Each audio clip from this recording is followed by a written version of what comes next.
గజం కేవలం 26,000 రూపాయలతో 165 గజాల భూమి కేవలం 52 లక్షలు మాత్రమే.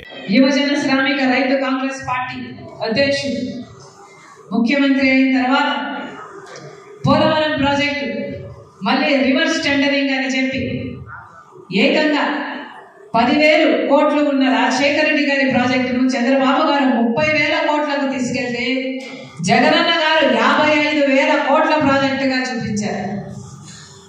కానీ దాన్ని ఎత్తు తగ్గించి 90 టీఎంసీల ప్రాజెక్టే అన్నారు.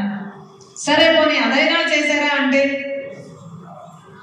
కేంద్రంతో మాట్లాడుతున్నాము వాళ్ళతో మాట్లాడుతున్నామని మాటలు సాగదీశారే తప్ప ఇంతవరకు పోలవరం ప్రాజెక్టు కాలేదు. 2021లో పోలవరం ప్రాజెక్టును పూర్తి చేస్తాను అని చెప్పిన జగనన్న గారు ఇప్పుడు 2023 అసలు పోలవరం గురించి ఊసేలేదు, మాటే లేదు. ఏమైంది? ప్రభుత్వం సమాధానం చెప్పాల్సిన అవసరం ఉంది. ఈరోజు ఇదే జగనన్న గారు నిన్న అదే పనిగా ప్రభుత్వ డబ్బు ఖర్చు పెట్టారని ఒక ఆరోపణ ఉంది. అదే సదస్సులో జగనన్న గారు చెప్పిన మాట, కాంగ్రెస్ పార్టీ ఆంధ్రప్రదేశ్ను చీల్చింది, నా కుటుంబాన్ని కూడా చీల్చింది అన్నారు.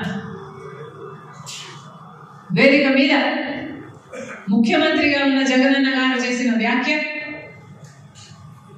కాంగ్రెస్ పార్టీ ఆంధ్రప్రదేశ్ను చీల్చింది, నా కుటుంబాన్ని చీల్చింది, దేవుడే గుణపాఠం చెప్తాడు అని పెద్ద పెద్ద మాటలు మాట్లాడారు. నిజానికి ఆంధ్రప్రదేశ్ రాష్ట్రం ఇలా అభివృద్ధి లేకుండా ఇంత దయనీయ స్థితిలో ఉంది అంటే దానికి కారణం ముందు 5 సంవత్సరాలు ముఖ్యమంత్రిగా ఉన్న చంద్రబాబు గారు, ఇప్పుడు 5 సంవత్సరాలు ముఖ్యమంత్రిగా ఉన్న జగనన్న గారు. ఈరోజు రాజశేఖర రెడ్డి గారి కుటుంబం చీలింది అంటే అది చేతులారా చేసుకున్నది జగనన్న గారు.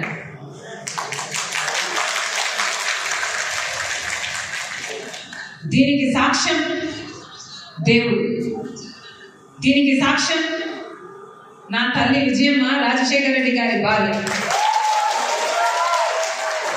దీనికి సాక్ష్యం నా యావత్ కుటుంబం. జగన్మోహన్ రెడ్డి గారి పార్టీ ఇబ్బందుల్లో ఉంటే 18 మంది ఎమ్మెల్యేలు ఆ రోజు రాజీనామాలు చేసి జగనన్న వైపు నిలబడితే వాళ్ళను మంత్రులను చేస్తానన్నాడు జగనన్న. ఈరోజు వాళ్ళలో ఎంతమంది మంత్రులుగా ఉన్నారు? వాళ్ళు రాజీనామాలు చేస్తే అమ్మా నేను వాళ్ళ కోసం తిరిగాను, వాళ్ళ గెలుపుకు పాటుపడ్డాం, వాళ్ళను గెలిపించాం. ఆ తర్వాత వైసీపీ పార్టీ ఇబ్బందుల్లో ఉంది అని